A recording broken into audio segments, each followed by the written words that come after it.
Bonjour et bienvenue à tous. Je suis Osra Messaï, directrice scientifique de la Fondation Arthritis et je suis heureuse de vous accueillir dans ce premier webinaire Arthritis, votre nouveau rendez-vous Sciences et Santé. Pour rappel, la Fondation Arthritis est la première source de financement privé qui accompagne l'émergence et la valorisation d'une recherche française de qualité sur les maladies articulaires. Elle finance la recherche aussi bien sur les causes de ces maladies, le diagnostic précoce et les traitements innovants de ces maladies qui peuvent être handicapantes aussi bien pour les adultes que pour les enfants. Et une des missions de la Fondation Arthritis est de soutenir une recherche d'excellence sur les RMS, mais qui a aussi le potentiel de traduire rapidement en bénéfices pour les patients. Afin de mieux répondre à cette mission, et pour la première fois, nous avons lancé en 2021 l'appel à projet Programme labellisé Arthritis. Cet appel à projet est destiné à apporter un soutien financier significatif et pluriannuel pour des projets de recherche ambitieux, aux retombées rapides et concrètes. Notre premier lauréat de cet appel à projet est le professeur Ulrich Menzer. Il est professeur de pédiatrie à l'Université Paris-Cité et à l'hôpital Robert Debré. Il est coordinateur du Centre de référence des rhumatismes inflammatoires et des maladies auto-immunes systémiques rares de l'enfant à l'hôpital Robert Debré. Et il est également chercheur sur les arthrites inflammatoires au Centre de recherche sur l'inflammation et à l'Institut Pasteur de Paris. Son projet porte sur le rôle du microbiote dans l'arthrite juvénile idiopathique de l'enfant. Il sera notre invité de ce premier webinaire. Et avant de donner la parole à Marion Mathieu, qui va nous présenter et nous expliquer le microbiote, je tenais à remercier notre fidèle mécène Clarence, qui nous met aujourd'hui à disposition ce studio. Merci.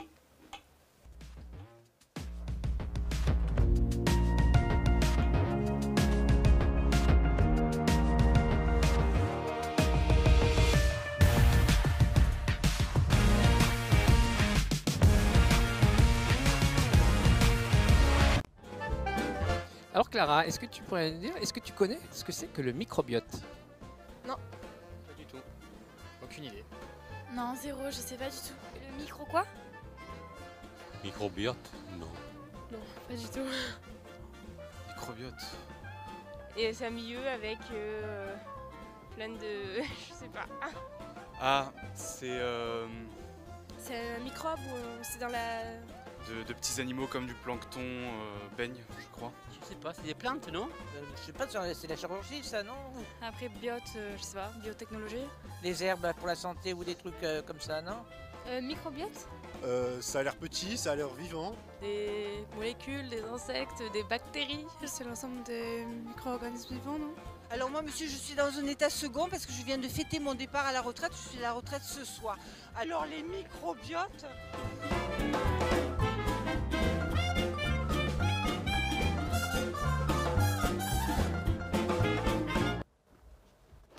Bonjour à toutes et à tous. Alors le microbiote, on en entend tous parler très régulièrement, que ce soit dans la presse grand public, sur Internet, lors d'émissions de télévision ou à la radio. Mais comme on vient de le voir à l'instant lors de cette vidéo, cette notion reste encore assez mal connue d'une majorité de personnes, même sur un campus universitaire comme celui de Marseille-Lumini, lors de ce micro-trottoir sur cette vidéo. Alors le microbiote, de quoi s'agit-il ? Comment les chercheurs l'analysent-ils? Quel est le lien entre le microbiote et des maladies chroniques comme les rhumatismes inflammatoires chroniques? Peut-on agir dessus? Quelles sont les pistes thérapeutiques? Voici autant de questions et d'autres encore que nous souhaitons aborder avec vous lors de ce webinaire. Et nous illustrerons aussi nos propos par un exemple de recherche sur le microbiote dans le cadre de rhumatisme inflammatoire chronique, projet financé par la Fondation Arthritis. Alors pour commencer, qu'est-ce que le microbiote humain? En fait, le microbiote, c'est l'ensemble des microbes, qu'on appelle aussi micro-organismes, parce qu'il s'agit d'organismes microscopiques qui sont hébergés par notre corps humain. Il s'agit essentiellement de bactéries, mais on retrouve aussi des virus et des champignons microscopiques.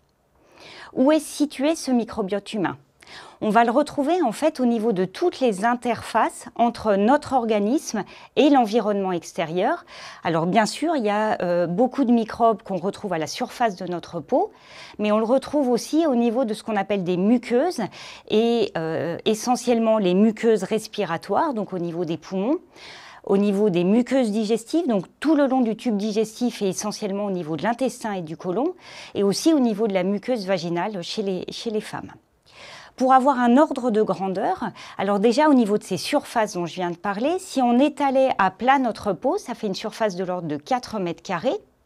Si on mettait maintenant à plat la muqueuse respiratoire, on est déjà dans des surfaces plus grandes de l'ordre de 10 mètres carrés. Et ce qui peut peut-être vous surprendre, si on mettait à plat la muqueuse digestive, là c'est beaucoup plus grand comme surface, on est de l'ordre de 300 mètres carrés, l'équivalent de 2 terrains de tennis, un petit peu moins de 2 terrains de tennis. Cette surface énorme en fait est liée notamment à tous les repliements qu'on a au niveau du tube digestif. Et là on comprend assez facilement en fait que le tube digestif va être un lieu privilégié d'interaction entre le microbiote et notre organisme. Maintenant, pour avoir des ordres de grandeur, en fait, quelques chiffres sur le microbiote. Alors, selon les estimations scientifiques, on héberge en moyenne autant, voire même 10 fois plus de microbes que nos propres cellules. Si on se concentre maintenant sur le microbiote intestinal, il pèse à lui seul l'équivalent de 1,5 à 2 kg. Donc sur votre poids global, il y a 2 kg qui sont liés à ce microbiote intestinal. Ça représente de l'ordre de 10 000 milliards de micro-organismes. Et globalement, sur toute l'espèce humaine, ça fait 1 millier d'espèces, mais pour un individu donné, 150 à 200 espèces différentes dans notre microbiote intestinal. Maintenant, comment est-ce que les chercheurs analysent en fait ce microbiote? Et là, il y a eu une évolution en recherche. Jusque dans les années 90, en fait, les chercheurs qui souhaitaient analyser des microbes le faisaient en les cultivant en laboratoire. Et là, classiquement, en fait, on va utiliser des supports solides, ce qu'on appelle des boîtes de pétri que vous voyez à l'écran. Donc, ces milieux nutritifs solides qui permettent de cultiver des bactéries, ou alors des milieux nutritifs liquides, comme vous le voyez sur la flasque qui est affichée à l'écran. Malheureusement, dans le cas de microbiote intestinal, en fait, la majorité des bactéries qui colonisent notre tube digestif ne supportent pas d'être en contact avec l'oxygène. Ce qui veut dire, en fait, que dès qu'elles étaient en contact avec cet oxygène, elles mouraient.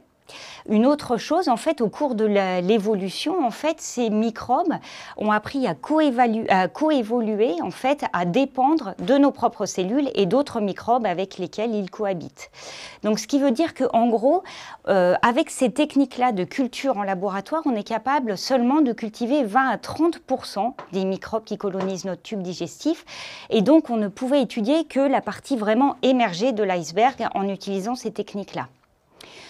Heureusement, à partir du milieu des années 2000, fin des années 2000, il y a eu en recherche vraiment une explosion avec le développement de nouvelles technologies qui permettent d'analyser cette fois-ci l'ADN, le patrimoine génétique d'organismes vivants. C'est une technique qui s'appelle le séquençage, en fait, le séquençage haut débit, et qui permet donc d'analyser la carte génétique d'un organisme vivant. Et on peut même maintenant le faire. Donc on utilise des techniques, en fait, cette petite puce ADN que vous voyez à l'écran, ici, qui permet d'analyser ce qu'on appelle le génome d'un individu, voire même le génome d'une multitude d'individus présents dans un même échantillon, donc ce qui est le cas du microbiote. Et donc ce qui permet maintenant d'analyser, d'identifier, d'obtenir la carte génétique et sans avoir à passer, en fait, par la culture de ces organismes. Donc c'est ce qu'on appelle la génomique, voire même la métagénomique, qui a permis vraiment de révolutionner l'analyse de ce microbiote. Alors on a leur carte d'identité, reste maintenant à comprendre la fonction et le rôle de ces organismes. Et là encore, en fait, il y a eu le développement d'autres techniques, ce qu'on appelle les techniques omics, en fait, qui permettent d'analyser des systèmes complexes, donc soit analyser l'ADN d'organismes, d'un mélange d'organismes vivants, donc avec la métagénomique, mais il y a aussi la protéomique, la métabolomique, etc. Toute une déclinaison de techniques qui permettent d'analyser des échantillons complexes, comme c'est le cas dans le cas du microbiote intestinal. Avec le développement de toutes ces techniques, en fait, ça a permis de faire que ce champ en fait, du microbiote est devenu vraiment un champ majeur en fait, dans le domaine de la recherche. Et ça, on le voit avec la diapositive qui est projetée actuellement à l'écran. PubMed, en fait, c'est la base de données de référence qui est utilisée par les scientifiques dans le domaine de la santé et de la biologie et qui référence tous les articles scientifiques qui sont faits à travers le monde. En tapant comme mot-clé microbiota, qui est le terme anglais pour microbiote, vous voyez en fait le nombre de publications au fil du temps et vous voyez là une croissance exponentielle. Sur l'année 2009, il y avait un petit peu plus de 700 publications scientifiques qui avaient été faites dans le domaine et en 2021, on en est à plus de 20 000 publications. Donc vous voyez à quel point maintenant c'est vraiment un centre d'intérêt majeur dans le domaine de la recherche. Alors, toutes ces découvertes-là, en fait, qu'est-ce qu'on a compris, en fait, au fur et à mesure? Alors, plusieurs choses, déjà. En termes d'évolution du microbiote, en fait, maintenant, on a identifié 3 étapes vraiment clés dans la vie, en fait, d'un individu. Une première étape, typiquement de 0 à 3 ans, où il va y avoir progressivement, en fait, une colonisation, une mise en place de ce microbiote intestinal chez l'individu, parce qu'il faut bien se rendre compte que le bébé, en fait, passe d'un environnement totalement stérile, dans le ventre de sa mère, à un contact avec des milliers, voire des milliards de bactéries. Et donc, son tube digestif et ses différentes muqueuses vont être colonisées progressivement par les microbes. Et on voit donc ceci jusqu'à l'âge de 3 ans, où en fait son microbiote est assez proche en fait, du microbiote qu'il aura à l'âge adulte.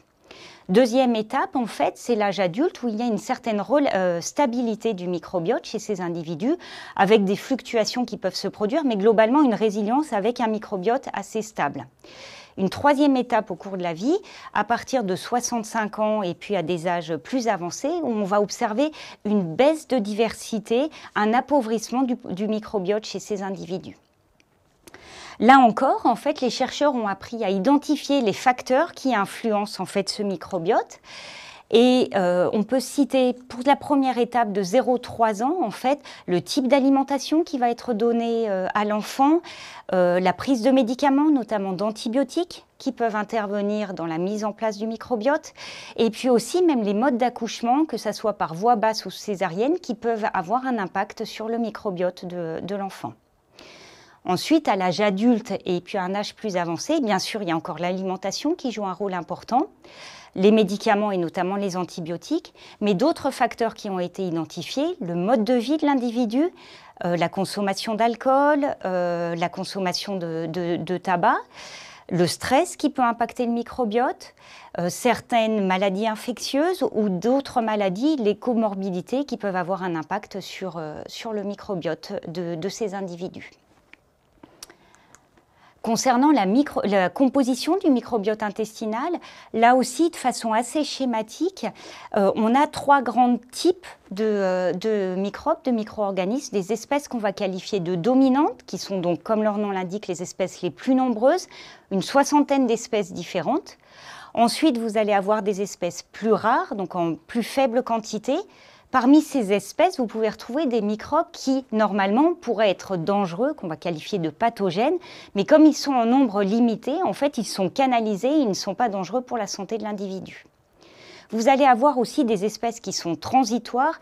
Typiquement, les bactéries que vous mangez dans un yaourt vont coloniser le tube digestif, mais de façon transitoire.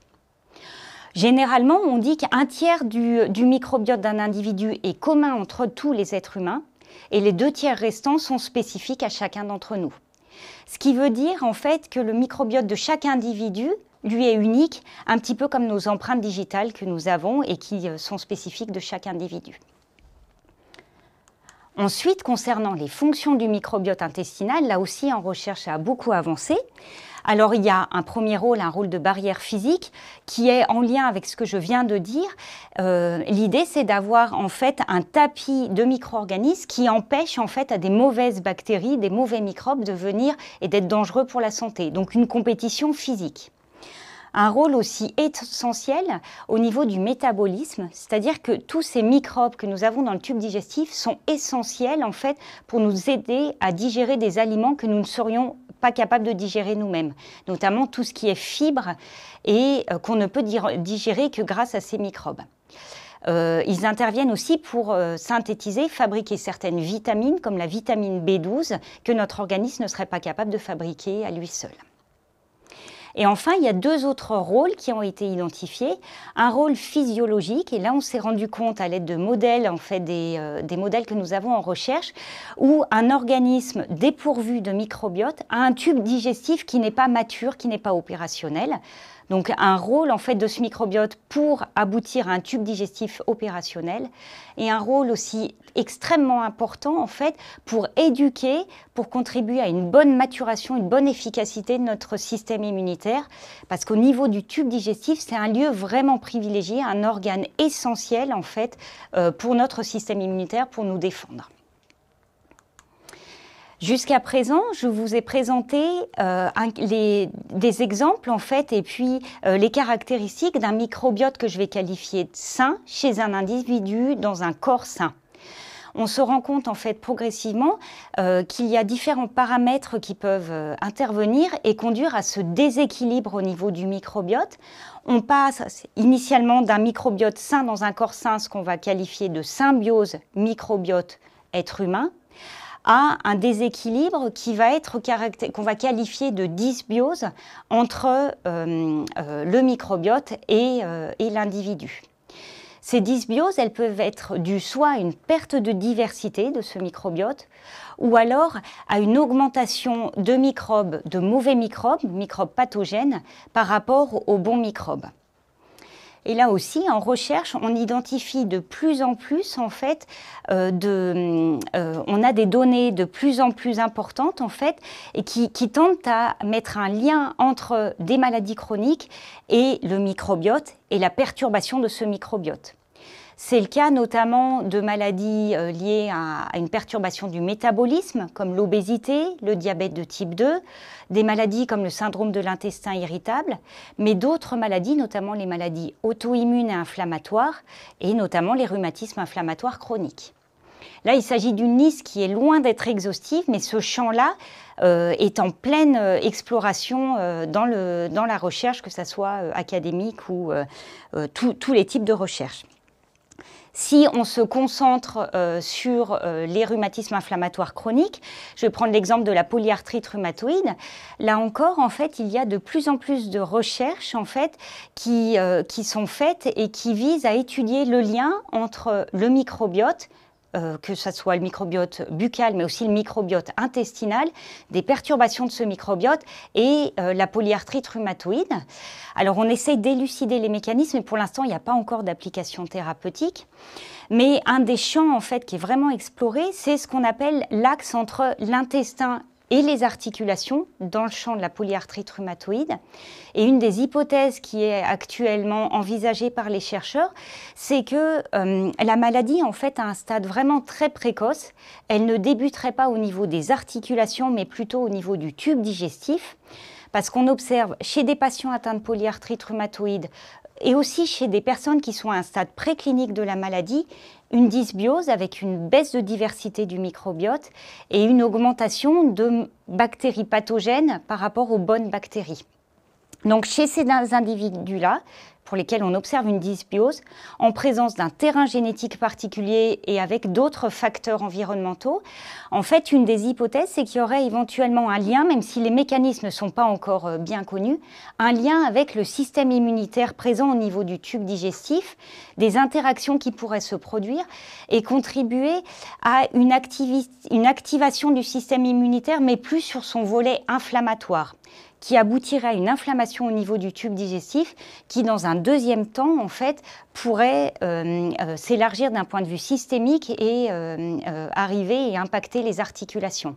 Mais là encore, les mécanismes sont en cours d'élucidation et on en est encore dans une phase vraiment de recherche. Mais l'intérêt, en fait, d'étudier le microbiote, son lien, sa perturbation dans le cas des maladies chroniques et notamment dans les rhumatismes inflammatoires chroniques, mais ça permettrait d'avoir énormément d'applications dans le champ de la recherche et dans le champ de la clinique, notamment apporter une aide au diagnostic de ces maladies, voire même être des facteurs de prédiction d'une maladie qui pourrait se développer de façon plus tardive. Donc avoir des outils pour diagnostiquer et prévoir le plus tôt possible l'apparition de ces maladies, mais aussi en termes de thérapeutique. Et là, si on arrive à caractériser très finement les dérégulations au niveau de ce tube digestif, plusieurs pistes thérapeutiques pourraient être envisagées. Soit apporter les bons aliments, les bons nutriments pour favoriser le développement des bonnes bactéries et au contraire empêcher, limiter la prolifération des mauvaises bactéries. Ça, c'est tout le champ en fait, de ce qu'on appelle les prébiotiques. Ou alors apporter directement les bonnes bactéries, non pas les aliments, mais les bonnes bactéries. Ça, c'est ce qu'on appelle les probiotiques. Et une troisième approche consisterait non pas à apporter un ou deux types de bactéries, mais carrément remplacer en fait le microbiote intestinal de l'individu. Ça, c'est l'approche en fait par transplantation fécale. Voici donc les notions assez générales que je voulais aborder sur le microbiote. Et je laisse maintenant la parole au professeur Ulrich Menzer.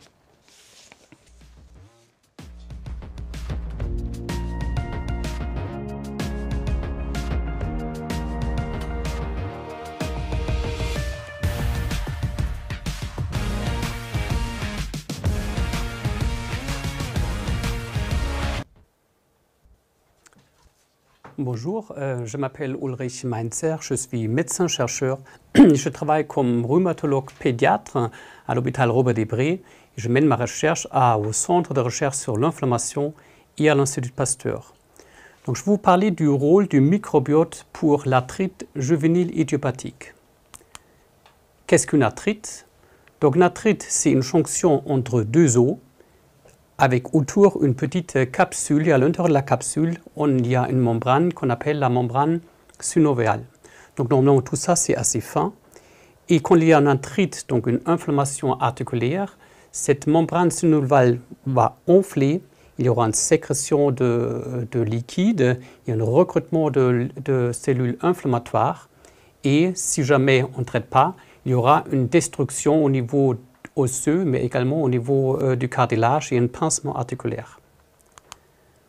Donc, selon le nombre d'articulations atteintes, on parle d'une atteinte oligo-articulaire quand il y a moins que 5 articulations et polyarticulaire quand il y a plus que 5 articulations malades. Alors, l'arthrite juvénile idiopathique, donc ce terme, c'est un terme parapluie qui désigne en gros toutes les arthrites qui durent plus que 6 semaines et qui vont arriver avant l'âge de 16 ans sans qu'il y ait d'autres origines identifiées.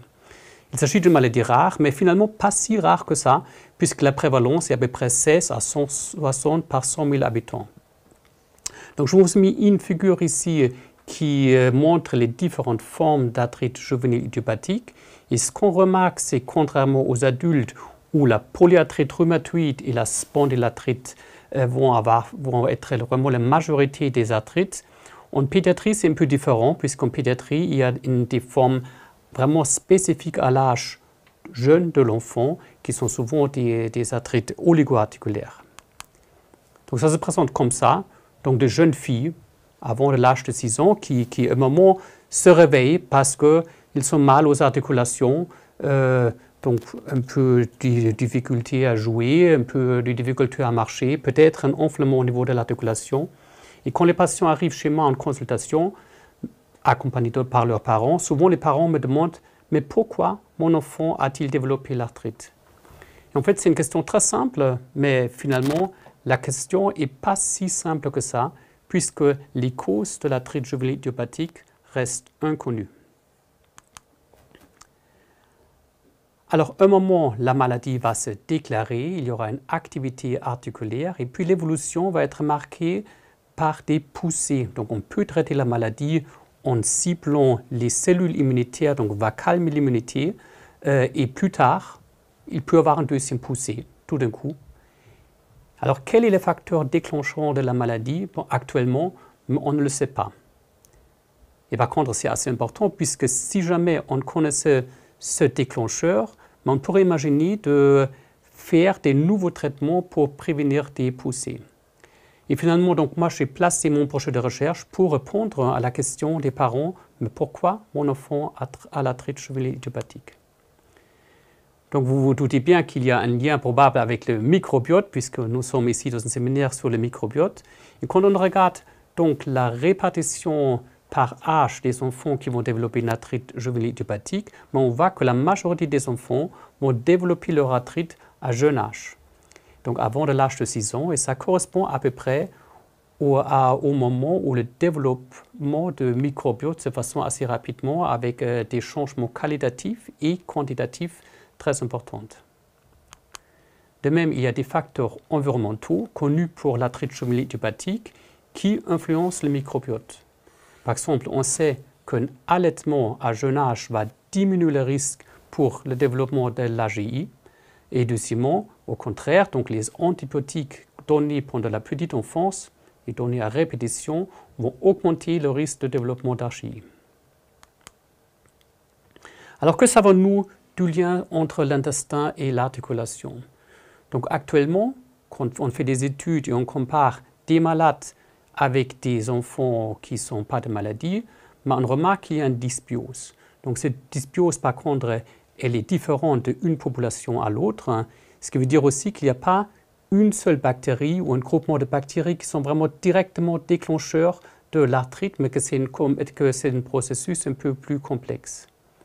On sait également, donc ça c'est des études assez récentes, que la barrière intestinale donc qui sépare le microbiote de notre organisme et qui n'est pas imperméable puisqu'elle doit laisser passer aussi des aliments pour notre alimentation, elle est un peu plus perturbée dans les arthrites. Donc quand on a une arthrite, et surtout dans la première phase de l'arthrite, il y aura une perturbation de la barrière intestinale. De l'autre côté, nous avons maintenant assez bien décrit l'inflammation qui est dans le sang et l'inflammation au niveau de l'articulation. Par contre, le lien entre les deux, par quel mécanisme la dysbiose et les anomalies de la barrière intestinale sont capables d'induire l'arthrite, ça, pour l'instant, c'est mal compris. Alors nous formulons l'hypothèse que la dysbiose, la perméabilité intestinale peuvent permettre la translocation de petits morceaux de bactéries dans notre organisme où on sait bien que quand ils sont en contact avec des cellules immunitaires, ils vont induire une inflammation et on peut aussi imaginer que ces morceaux de bactéries vont directement dans l'articulation. Dans un modèle murin, si on prend ces morceaux de bactéries et on les injecte directement dans l'articulation, on sait qu'ils vont induire une inflammation. Alors nous sommes spécialement intéressés par les peptidoglycanes, qui est donc un fragment de la paroi bactérienne. Et donc vous voyez sur cette diapo donc une bactérie. Et si on fait un zoom sur la paroi, vous allez trouver donc un alignement de sucres qui sont interconnectés avec des peptides. Et après, il y aura des différentes fractions, des différents morceaux possibles de cette peptidoglycane. Alors, est-ce qu'il y a un lien entre le peptidoglycane et l'arthrite? Donc, dans un modèle animal, donc quand il y a des souris qui font une arthrite et d'autres qui ne font pas d'arthrite, on sait que l'arthrite est plus importante et qu'il y a plus de peptidoglycanes associés avec l'arthrite. Et de même, dans la polyarthrite rhumatoïde, il y a chez les patients, dans le sang, plus de morceaux de peptidoglycanes, donc le morbildipeptide.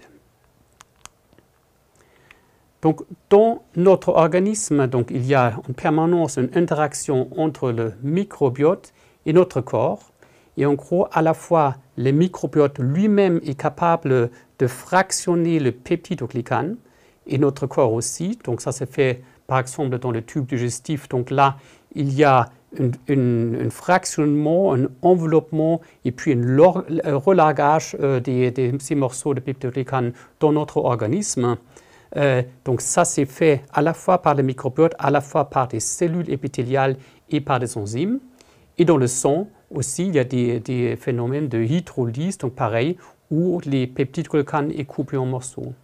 Donc ça veut dire que dans notre organisme, nous allons trouver des différents morceaux de peptidoglycanes dans notre corps.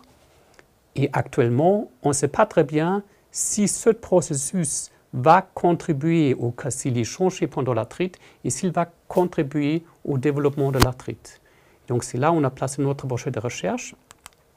Après, la difficulté, c'était l'analyse du peptidoglycane, parce que ce n'était pas seulement une bactérie, mais l'ensemble des bactéries de cause qui sont dans le microbiote, et qui sont dans notre tube digestif. Et donc, avec l'Institut Pasteur, nous avons développé donc, une nouvelle façon d'analyser le microbiote. Nous prenons des bactéries et nous les coupons en gros en tout petits morceaux.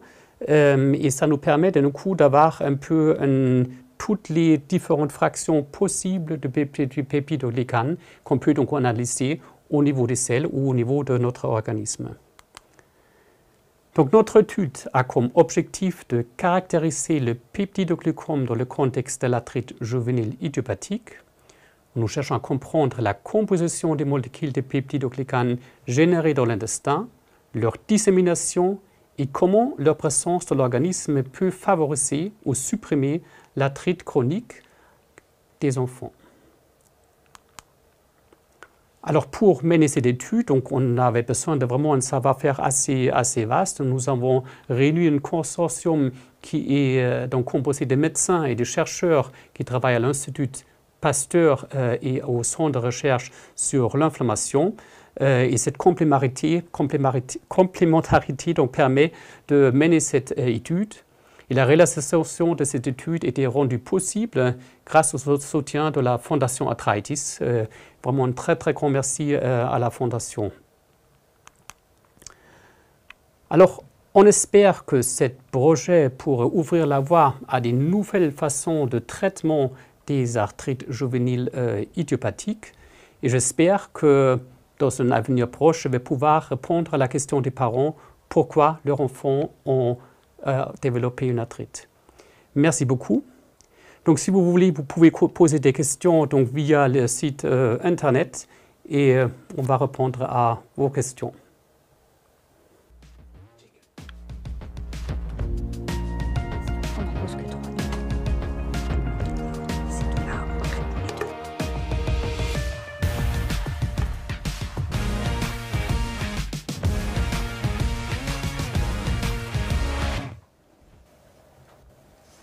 Alors, une première question, est-ce qu'on a des conseils à donner, alors globalement pour tous les individus et j'imagine pour les enfants concernés par l'arthrite juvénile, pour avoir un bon microbiote? Alors, je peux peut-être commencer par mon point de vue.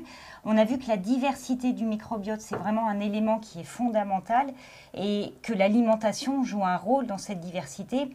Et du coup, un conseil qui semble être du bon sens, mais avoir une alimentation variée et riche notamment en fibres, qui sont les nutriments privilégiés en fait pour les bonnes bactéries, en fruits, légumes, fibres, légumineuses, ce n'est que bénéfique pour le microbiote intestinal. Je ne sais pas votre point de vue. Bon, je confirme complètement, donc c'est exactement ça. Donc il n'y a actuellement pas de régime particulier, c'est vraiment un bon sens. Il faut faire un régime équilibré, riche en fibres. Et comme pédiatre, je peux dire aussi qu'il faut faire attention quand on fait des régimes, puisque des régimes peuvent aussi faire des malnutritions, ce qu'on voit aussi ici. Donc vraiment, un régime équilibré, riche en fibres, c'est parfait. Alors une autre question, comment peut-on imaginer d'intervenir sur le microbiote pour traiter l'arthrite juvénile des enfants? Et puis peut-être à quelle échéance en fait vous imaginez par rapport à vos recherches? Donc ça c'est une bonne question. Donc on peut imaginer des différentes façons. Donc actuellement nous menons une étude clinique qui teste en gros la possibilité de donner des bactéries, des probiotiques, donc des bonnes bactéries pour influencer le microbiote et nous regardons l'effet sur l'arthrite. Donc ça, ce n'est pas seulement ce traitement-là, donc c'est vraiment, je vois ça plutôt comme traitement supplémentaire au traitement qui existe déjà.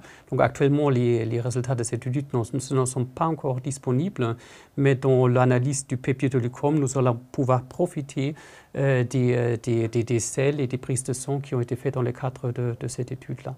Donc ça peut être à la fois ça, à la fois on peut imaginer que la façon de traiter quelque part l'entrée de ces peptidoglycanes dans le système, donc en ciblant la perméabilité intestinale, peut être un autre mécanisme. Et dernièrement, donc c'est vraiment la façon comme de métaboliser quelque part le peptidoglycane et de fractionner. S'il y a un moyen d'agir là-dessus, donc on peut imaginer aussi que ça peut être un traitement dans le futur.